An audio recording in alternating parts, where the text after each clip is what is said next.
नमस्कार दोस्तों, मैं पूजा मीणा। आज की हमारी इस घटना की शुरुआत होती है राजस्थान के जैसलमेर ज़िले से। जैसलमेर ज़िले में ही एक मोहनगढ़ नाम का गांव पड़ता है और इसी मोहनगढ़ गांव में रहने वाली होती है गायत्री देवी। गायत्री देवी एक विधवा महिला होती है, लेकिन वह देखने में काफ़ी खूबसूरत और जवान महिला होती है। गांव का जो भी व्यक्ति गायत्री देवी की खूबसूरती को एक बार देख लिया करता था, तो बस वह देखता ही रह जाया करता था। गायत्री देवी के पति जगदेव की ज्यादा शराब पीने की वजह से 6 साल पहले ही मौत हो चुकी थी, लेकिन फिर भी गायत्री देवी अपने आप को संभाल लेती है। गायत्री देवी इस गांव के अंदर एक अच्छी खासी किराने की दुकान चलाया करती थी। इसके किराने की दुकान बहुत अच्छी चलती थी। गायत्री देवी इस दुकान के बलबूते पर अच्छे खासे पैसे भी कमा लिया करती थी। गायत्री देवी ने इस दुकान से पैसे कमाकर अब गांव से बाहर शमशान के ठीक सामने एक बना बनाया घर भी ले लिया था और इसी तरह से गायत्री देवी है अब इस घर में रहना शुरू कर देती हैं। अब गायत्री देवी है ये हर रोज सुबह 7 बजे के आसपास अपनी दुकान से आती है और रात के तकरीबन 8:30 बजे के पास वह आसपास अपने घर पर वापस चली जाती है। गायत्री देवी के परिवार में इसका इकलौता देवर होता है जिसका नाम राकेश कुमार होता है। राकेश कुमार एक ऐसा लड़का होता है जो कि यह एक आंख से काना होता है। उसका रंग बेहद ही काला होता है। उसके चेहरे की बनावट कुछ ठीक नहीं होती है और ऊपर से राकेश कुमार है यह शराब पीने का भी आदी होता है। बस शराब पीने की वजह से ही गायत्री देवी अपने देवर को पसंद नहीं करती थी। लेकिन राकेश कुमार है यह एक ऐसा व्यक्ति होता है जो कि औरतों का काफ़ी शौकीन होता है। बस इसी तरीके से गायत्री देवी पर हमेशा यह गंदी नज़र रखा करता था। अब गायत्री देवी के परिवार में इसकी एक सासू भी होती है जिसका नाम सुधा देवी होता है। सुधा देवी हर समय अपने घर में ही रहती थी, थोड़े बहुत छोटे मोटे कामकाज भी कर लिया करती थी, जबकि गायत्री देवी है यह अपने दुकान का काम संभाला करती थी। और कुछ दिनों के वक्त गुजर जाने के बाद वह एक तारीख आती है जो कि 5 मई 2026 की सुबह के तकरीबन 8 बजे के आसपास का वक्त होता है। गायत्री देवी होती है वह सुधा से कहती है कि अपनी बहू गायत्री को कहती है कि गायत्री मैं थोड़ा सा पड़ोसियों के घर पर जाती हूँ, मुझे थोड़ा सा ज़रूरी काम है। और उसी समय सुधा होती है वह पड़ोसियों के घर पर चली जाती है, लेकिन घर के अंदर गायत्री देवी बिल्कुल अकेली रह जाती है। गायत्री देवी है जो कि देवर उसका राकेश कुमार होता है वह भी घर के अंदर ही बैठा होता है। राकेश कुमार ने सुबह सुबह उठते ही थोड़ी सी शराब पी रखी थी। अब राकेश को देखते ही घर में उसकी भाभी गायत्री देवी बिल्कुल अकेली है और इस बात का हमें फ़ायदा उठा लेना चाहिए। राकेश कुमार है वह अपनी भाभी गायत्री का हाथ पकड़ लेता है, लेकिन गायत्री देवी है यह उसी समय अपने हाथ छुड़वाती है और अपने देवर के मुंह पर एक थप्पड़ मार देती है और कहती है कि आज के बाद तुमने मुझे हाथ लगाने की कोशिश भी की तो मैं तुम्हें घर से बाहर निकाल दूंगी। और इस तरीके से अब राकेश कुमार है उसी समय घर से बाहर निकल जाता है। थोड़ा सा वक्त गुजरने के बाद गायत्री देवी की सास सुधा देवी घर पर आ जाती है। गायत्री देवी अपने देवर राकेश की पूरी कहानी सुधा को सुनाती है। सुधा इसके बाद अपने बेटे राकेश कुमार को डांटती है, फटकारती है, उसको घर से बाहर निकाल देती है। इसी तरीके से राकेश कुमार है वह भी घर से बाहर निकलकर अपने दोस्तों के घर पर जाकर रहना शुरू कर देता है। इसी तरीके से कुछ दिन का वक्त गुजर जाता है, लेकिन गायत्री देवी होती है इसका भी चाल चलन और चरित्र कुछ ठीक नहीं होता है। पति गुजर जाने के बाद गायत्री देवी है यह अपने अकेलापन महसूस करने लग जाती है और गायत्री देवी अकेलापन दूर करने के लिए गलत रास्ता चुन लेती है। जैसे ही जब गायत्री देवी किसी हैंडसम पड़ोसी नौजवान लड़के को देख लिया करती थी तो बस उसके ऊपर फिदा हो जाया करती थी। इसी तरीके से एक तारीख आती है 10 मई 2026 के सुबह के तकरीबन 7 बजे के आसपास का वक्त होता है। गायत्री देवी अपनी दुकान खोल लेती है, अपनी दुकान के अंदर साफ सफाई करती है, कुछ ग्राहक भी दुकान पर आते हैं, उसको सामान बेच देती हूँ और अपनी दुकान में बैठी होती है और दुकान के अंदर बैठकर वह मोबाइल फ़ोन चला रही होती है। इसी मोबाइल फ़ोन पर गायत्री देवी आपत्तिजनक और अश्लील वीडियो देख रही होती है। अब उसी समय गांव के एक जमींदार का बेटा होता है जिसका नाम अशोक कुमार होता है, जो कि 12वीं कक्षा की पढ़ाई कर रहा होता है। और अशोक कुमार उसकी दुकान पर आता है और अशोक कुमार का चाल चलन और चरित्र भी कुछ ठीक नहीं होता है। अशोक कुमार एक ऐसा लड़का होता है जो कि औरतों का काफ़ी शौकीन होता है। अब अशोक कुमार है इसकी दुकान के अंदर प्रवेश करता है। अशोक कुमार की नज़र इस महिला की खूबसूरती के ऊपर पड़ती है, सुंदरता पर पड़ती है। इसकी जवानी को देखकर, इसकी खूबसूरती को देखकर अशोक कुमार अपने मन में सोचने लगता है कि चाची बहुत खूबसूरत है, ना तो इसको मैं अपने जाल में फंसा लेता हूँ। अशोक कुमार जब उसके ऐसी बात भी देखता है कि गायत्री देवी होती है वह अपने मोबाइल फ़ोन में अश्लील वीडियो देख रही होती है, तो अशोक कुमार उसी समय गायत्री देवी से कहने लगता है कि चाची, मोबाइल फ़ोन पर गंदी वीडियो मत देखा करो। गायत्री देवी कुछ कम नहीं होती है। गायत्री देवी उसी समय हंसते मुस्कुराते हुए कहती है कि मैं मोबाइल फ़ोन में ऐसी वीडियो उसी समय देखती हूँ जब मुझे समय गुजारना होता है। लेकिन गायत्री देवी है इस लड़के अशोक को अच्छी तरीके से जानती थी और इसके चाल चलन और चरित्र को भी अच्छी तरीके से जानती थी। गायत्री देवी इस बात को भी जानती थी कि अशोक कुमार अपने माँ बाप का इकलौता बेटा है और इसके माँ बाप काफ़ी अमीर हैं, इसके पास हमेशा पैसे रहते हैं। गायत्री देवी उसी समय अशोक कुमार से पूछने लगती है कि तुम्हें दुकान में क्या चाहिए। अशोक कहने लगता है कि मुझे कुछ शॉपिंग करनी है, खरीदनी है, कुछ कॉपियाँ खरीदनी हैं। और उसी समय यहाँ पर गायत्री देवी इसके कुछ कॉपी देती है और फिर गायत्री कॉपी देने के बाद गायत्री अशोक को कहने लगती है कि अशोक, मुझे 10,000 रुपये की सख्त ज़रूरत है, मुझे दुकान के लिए थोड़ा सा सामान खरीदना है। गायत्री देवी के पास हमेशा ही पैसे रहते थे और जो अशोक कुमार होता है उसके पास भी हमेशा ही पैसे रहते थे, लेकिन गायत्री देवी इसके बावजूद भी इस लड़के अशोक कुमार को अपने जाल में फंसाना चाहती थी और गायत्री देवी जानबूझकर अशोक कुमार से पैसे मांग रही थी। अशोक कुमार होता है यह उसी समय कहने लगता है कि चाची, इस समय तो मेरे पास पैसे नहीं हैं, लेकिन तुम्हारे लिए मैं घर में चोरी कर सकता हूँ और तुम्हें 10,000 रुपये ला कर दे सकता हूँ, लेकिन बदले में मुझे क्या मिलेगा। गायत्री देवी कहने लगती है कि ये जो तुम्हें चाहिए वो मैं तुम्हें मिल सकता है। अब लड़का अशोक कुमार ये तुरंत समझ जाता है और अशोक कुमार कहने लगता है कि चाची, मैं तुम्हारे साथ थोड़ा सा वक्त बिताना चाहता हूँ। गायत्री देवी हंसते मुस्कुराते हुए कहने लगती है कि मुझे 10,000 रुपये दे दो और मैं तुम्हारे साथ वक्त गुजार लूँगी। अशोक कुमार और जैसे ही ये बात इन बातों को सुनता है तो बड़ा खुश हो जाता है। अशोक कुमार कहने लगता है कि आज रात मैं अपने घर से चोरी करूँगा और कल तो सुबह तुम्हें 10,000 रुपये दूंगा, लेकिन चोरी करने से पहले मैं तुम्हारे साथ वक्त गुजारना चाहता हूँ। गायत्री देवी जैसे तैसे कर मान जाती है। गायत्री देवी कहने लगती है कि मेरे घर में मेरी सास रहती है और मुझे उसके ऊपर बाज की तरह नज़र रखती है मेरे ऊपर। मेरे घर के ठीक सामने एक शमशान है और शमशान में कोई भी नहीं आता है। तुम ऐसा करना कि आज रात 10 बजे के आसपास उस शमशान में आ जाना और मैं तुम्हारा वहीं इंतज़ार करूँगी। अशोक कुमार है जैसे ही उस शमशान की बात सुनता है तो तुरंत डर जाता है। अशोक कुमार कहने लगता है कि शमशान में तो भूत प्रेत भी रहते हैं, मैं शमशान में नहीं आ सकता। लेकिन गायत्री देवी चालाक औरत होती है। गायत्री देवी जैसे तैसे कर अशोक को मनाने में कामयाब हो जाती है। अशोक को कहने लगती है कि अगर तुम्हें मेरे साथ वक्त गुजारना है तो तुम्हें शमशान में ही गुजारना पड़ेगा। अशोक भी मान जाता है। इसी तरीके से अब अशोक भी अपने घर पर चला जाता है। अब जैसे ही शाम के 7-8 बजे का समय होता है तो ये गायत्री देवी होती है, ये अपनी दुकान बंद करती है और दुकान बंद करने के बाद ये अपने घर पर चले जाते हैं। अपने लिए और अपनी सास सुधा के लिए खाना तैयार करती है। खाना बनाने के बाद अपनी सास को भी खाना खिलाती है और खुद भी खाना खाती है।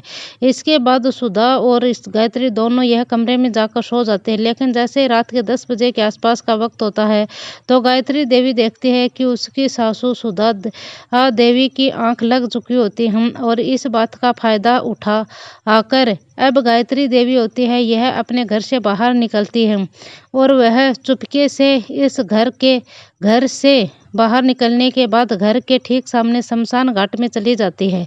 लेकिन जैसे ही गायत्री देवी शमशान में पहुंचती है तो शुरुआत में गायत्री देवी काफ़ी डर लगता है और फिर गायत्री देवी के मन में भय बैठा होता है। लेकिन थोड़ा सा वक्त गुजरने के बाद वह हिम्मत करती है और जो वह लड़का होता है अशोक कुमार, वह अपने घर से बाहर निकलता है। फिर इसके बाद अशोक कुमार कुमार भी रात के 10:30 बजे के आसपास शमशान में पहुंच जाता है। अशोक जब इस महिला को शमशान में देखता है तो बहुत खुश होता है। अब इसके बाद गायत्री देवी अशोक और शमशान के अंदर अपने गलत रिश्ते कायम करने लग जाते हैं।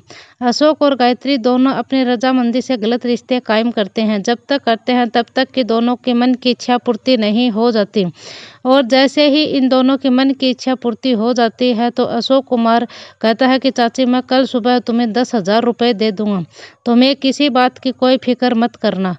अब इसके बाद अशोक कुमार और गायत्री इस शमशान से अशोक कुमार को लेकर बाहर निकल जाती है। बाहर निकलने के बाद गायत्री देवी अपने घर पर चली जाती हैं, लेकिन गायत्री देवी नहीं जानती थी कि इस शमशान में भविष्य में चलकर इसके साथ क्या क्या कांड होने वाले हैं। इसी तरीके से पूरी रात गुजर जाती है और जैसे ही अगला दिन होता है, सुबह तकरीबन 7 बजे के आसपास का वक्त होता है, तो गायत्री देवी अपने घर में खाना बनाने के बाद अपनी सास सुधा को खाना खिलाती है और खुद भी खाना खाती है। फिर इसके बाद वह अपनी दुकान पर आ जाती है, दुकान खोल ली जाती है, साफ सफाई कर रही होती है। फिर इसके बाद कुछ ग्राहक इसकी दुकान पर आते हैं, सामान खरीदते हैं, अपने अपने घरों पर चले जाते हैं।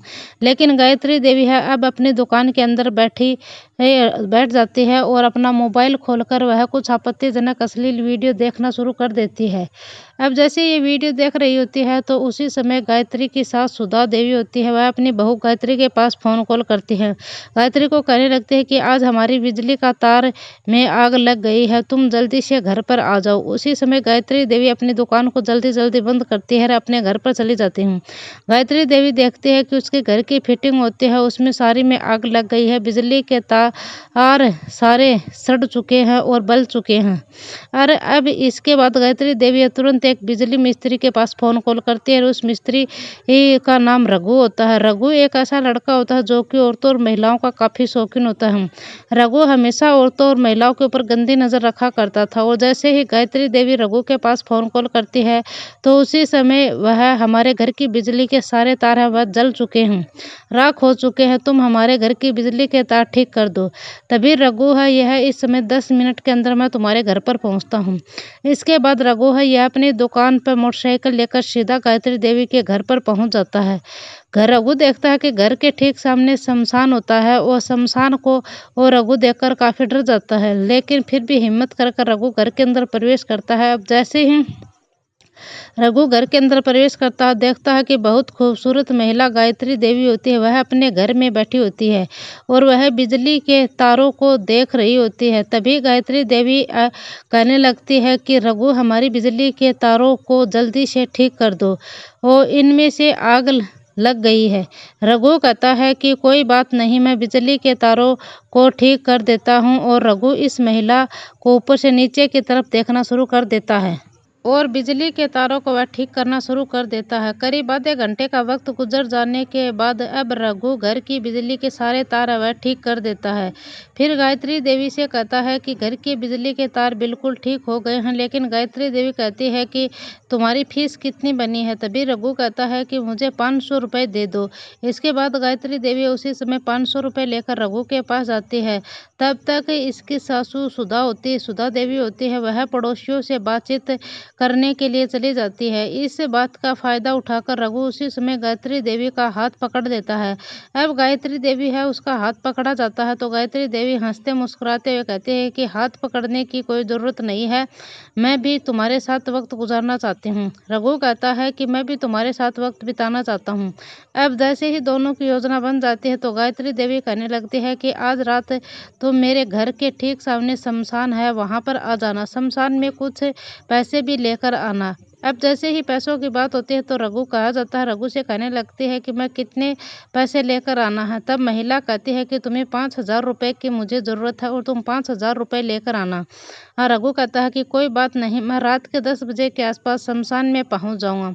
अब इसके बाद गायत्री देवी भी बड़ी खुश हो जाती है। गायत्री देवी सोचने लग जाती है कि मैंने एक लड़के को तो पहले ही अपने प्रेम जाल में फंसा लिया है, और क्यों ना मैं इस बिजली के मिस्त्री को भी अपने प्रेम जाल में फंसा लूँ। यह बिजली मिस्त्री है और रघु मुझे पैसे देना शुरू कर देगा। इसी तरीके से अब रघु मिस्त्री इसके घर से निकल जाता है। देखते ही देखते शाम हो जाती है, रात भी हो जाती है। रात के समय खाना पीना करने के बाद सुधा और गायत्री यह एक कमरे में लेट जाती हैं और जैसे ही रात के 10:30 बजे के आसपास का वक्त होता है, गायत्री देवी है यह उसी समय रघु के पास फ़ोन कॉल करती है। रघु को कहती है कि रघु तुम्हें शमशान में आना पड़ेगा। रघु कहता है कि मैं शमशान में आ गया हूँ। और इसी तरीके से गायत्री देवी अपने घर से बाहर निकलती है और शमशान में जाकर बैठ जाती है। जैसे ही 10-15 मिनट का वक्त गुजरता है तो रघु भी शमशान में नहीं पहुंचता है। इसके बाद यह महिला गायत्री देवी रघु के पास फ़ोन कॉल करती है और तुम जल्दी से शमशान में आ जाओ, लेकिन रघु साफ साफ मना कर देता है। रघु कहता है कि मैं शमशान में नहीं आऊँगा, मुझे शमशान में डर लगता है। इसी तरीके से फ़ोन कॉल काट देता है। लेकिन जैसे ही फ़ोन कॉल कटता है तो उसी समय गायत्री देवी को एक भूत दबोच लेता है और जैसे ही उस भूत ने उस महिला का मुंह पर हाथ रख लेता है तो फिर गायत्री देवी डर जाती है और इसी वजह से वह बेहोश हो जाती है। और फिर वह भूत है उस महिला को उठाकर पास के ही एक खेत में ले जाता है और खेत में ले जाने के बाद उस महिला के तन बदन पर एक कपड़ा भी उतारना शुरू कर देता है। और जैसे ही महिला के तन बदन पर एक एक कपड़ा उतारा जाता है तो यह भूत इस महिला के साथ गलत और गंदा काम करना शुरू कर देता है। यह भूत इस महिला के साथ तब तक गलत काम करता है जब तक कि इस भूत की सारी इच्छाएं पूरी नहीं होती। और जैसे ही यह भूत इसका काम खत्म हो जाता है तो यह भूत काम खत्म करने के बाद यहाँ से गायब हो जाता है। लेकिन गायत्री देवी है वह जैसे ही उसे बेहोश हो चुकी थी, इसके बाद उसे कई घंटों के वक्त गुजरने के बाद इसे होश आता है। रात के तकरीबन 2:30 बजे के आसपास गायत्री देवी की आंखें खुलती हैं और गायत्री देवी देखती है कि इसके तन बदन पर कोई कपड़ा नहीं होता है, सारे कपड़े दूर पड़े होते हैं। जैसे ही यह महिला अपनी इस हालत को देखती है तो तुरंत ये अंदाज़ा लगा लेती है कि उसके साथ गलत काम हुआ है। और यहाँ पर जब दूसरे पल में ही गायत्री देवी इस बात को भी सोचने लगती है कि इस शमशान में कोई आता या न आता हो, लेकिन दूर तक कोई इंसान तो नहीं आता है और ना ही दिखाई देता है। अब गायत्री देवी का गलत सोचना शुरू कर देती है और यह ठीक सोचना शुरू कर देती है। इस बात के बारे में गायत्री देवी को कुछ भी पता नहीं होता है। गायत्री देवी का ध्यान सिर्फ भूत प्रेत पर ही चलता है। क्योंकि गायत्री देवी शमशान में आई थी तो गायत्री देवी अपने मन में सोचने लगती है कि आज रात के समय में भूत प्रेत उसके साथ गलत और गंदा काम किया है। यह सारी बातें सोचने के बाद गायत्री देवी जल्दी जल्दी अपने कपड़े पहनती है और कपड़े पहनने के बाद वह रात के समय अपने घर पर आ जाती है। लेकिन गायत्री देवी को आज पूरी रात नींद नहीं आती है। गायत्री देवी पूरी रात गुजार देती है। जैसे ही अगली सुबह होती है गायत्री देवी ना तो अपनी दुकान पर जाती है ना ही कामकाज करती है। तभी उसकी सास सुधा कहती है कि गायत्री तुम दुकान पर क्यों नहीं गई और ना ही तुम आज घर का कामकाज कर रही हो, ऐसी क्या बात है। गायत्री देवी ही अपनी सासू माँ से कहती है कि आज मेरी तबीयत खराब है, इसी वजह से मैं दुकान पर नहीं गई और ना ही मुझे घर से का कामकाज हो रहा है। उसी समय सुधा कहती है कि गायत्री मुझे अपने मायके जाना है और 8 साल बीत चुके हैं, मैं अपने मायके नहीं गई हूँ और मैं आज अपने मायके जाऊंगी। गायत्री देवी कहती है कि कोई बात नहीं माँ, जल्दी से घर पर आ जाना। और अब इसके बाद सुधा देवी यह गायत्री देवी को कहने लगती है कि 3-4 दिन के अंदर मैं वापस आ जाऊंगी, लेकिन तुम अपना ख्याल रखना और घर का ख्याल भी रखना। रात के समय हमेशा घर का दरवाज़ा बंद कर कर ही सोना, यह गायत्री देवी से कहा जाता है। गायत्री देवी कहती है कि तुम चली जाओ माँ, तुम चली जाओ। और मैं इसी तरीके से आधे घंटे का वक्त गुजरने के बाद सुधा देवी अपने घर से निकल जाती है, अपने मायके में चली जाती है। गायत्री देवी है यह पूरे दिन इसी बात को सोचती है कि उसके साथ कल रात को किस भूत प्रेत ने गलत और गंदा काम किया है। उसके दिमाग में बस यही विचार चलते रहते हैं। लेकिन गायत्री देवी नहीं जानती थी कि अब हर रात उसके साथ बहुत बड़ा गंदा काम होने वाला है। इसी तरीके से देखते ही देखते पूरा दिन गुजर जाता है, शाम का समय हो जाता है। गायत्री देवी अपने खाना तैयार करती है, खाना खाती है। जैसे ही रात का समय होता है तो गायत्री देवी अकेले घर के अंदर होती है। गायत्री देवी उसी समय घर का मुख्य दरवाज़ा बंद करती है और अपने कमरे में आकर लेट जाती हैं। जैसे ही वह रात के 11 बजे के आसपास का वक्त होता है तो उसके घर का दरवाज़ा भी खुल जाता है और घर के अंदर एक भूत प्रवेश करता है और जैसे ही एक भूत प्रवेश होता है तो इस महिला गायत्री देवी के घर के अंदर दबोच लेता है। फिर गायत्री देवी डर जाती है, तुरंत बेहोश हो जाती है। फिर इसके बाद ये भूत है इसके साथ गलत काम करना शुरू कर देता है। यह भूत आज रात भी गायत्री देवी के तन बदन पर एक कपड़ा हटाता है और जैसे ही कपड़ा हटा दिया जाता है तो भूत है इस महिला के साथ गलत और गंदा काम करना शुरू कर देता है।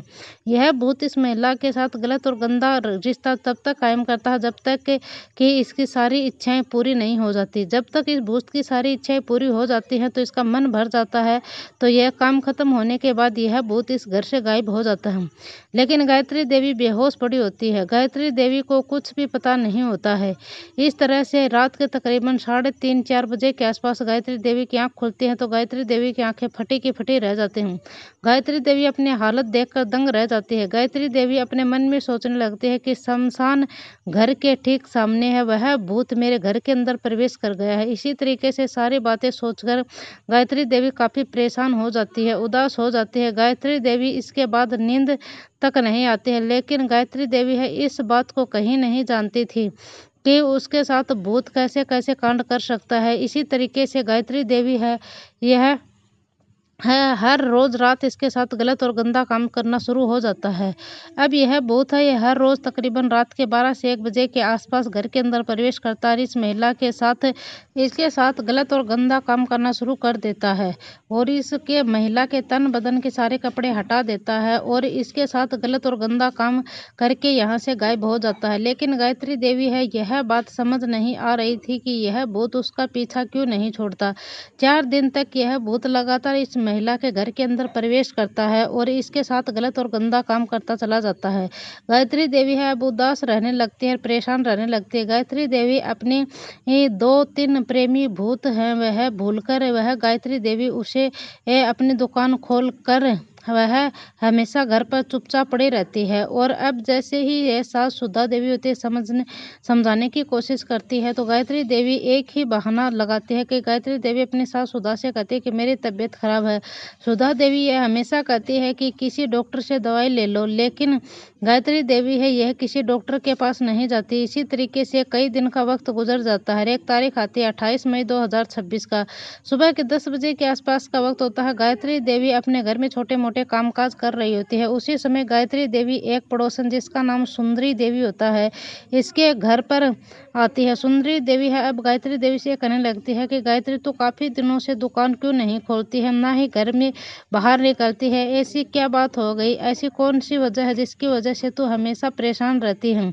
और तुम्हारी सास सुधा भी मुझे ये बता रही थी तुम्हारे पड़ोसन गायत्री है वह काफी उदास रहती है और उसके साथ एक बार बात करके देख लो, इसी वजह से तुम्हारे साथ मैं बात करने यहाँ पर आई हूँ।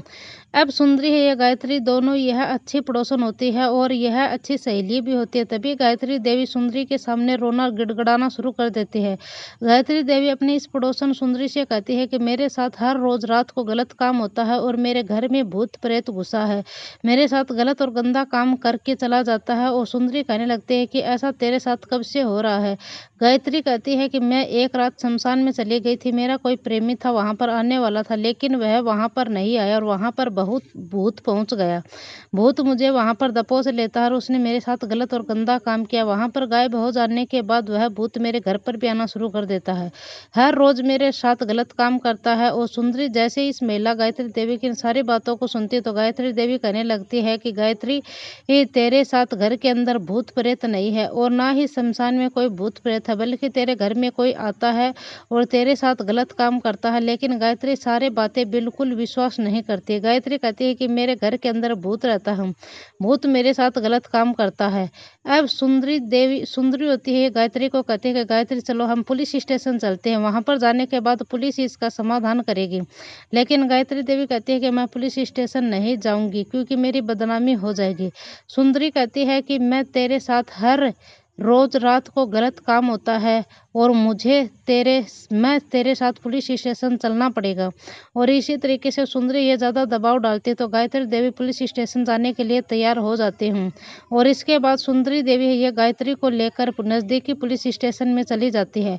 पुलिस स्टेशन में जाने के बाद वहाँ पर एक पुलिस दरोगा बैठा जिसका नाम जयसिंह होता है। पुलिस दरोगा जयसिंह को सुंदरी अब जयसिंह दरोगा से कहने लगती है कि मेरी एक पड़ोसन है, इसका नाम गायत्री देवी होता है, इसके घर में भूत आता है, हर रोज रात की इसके साथ गलत काम करता है। जयसिंह जैसे ही सुंदरी की सारी बातें सुनता है तो हंसने लगता, मुस्कुराने लगता है। जयसिंह कहता है कि इस दुनिया में कोई भूत प्रेत है ही नहीं, बल्कि कोई इंसान ही होगा, इसके घर में प्रवेश करता और इसके साथ गलत और गंदा काम करके चला जाता। लेकिन सुंदरी कहती है कि वो इंसान कौन हो सकता है, जल्दी से उसे पकड़ लो। जयसिंह कहता है कि तुम किसी बात की फिक्र मत करो, तुम अपने घर में चली जाओ, मैं आज रात को वहां पर सादी वर्दी में तुम्हारे घर के बाहर 4 सिपाही लगा दूंगा और जैसे ही ठीक सामने वह पहरा देना शुरू कर देंगे।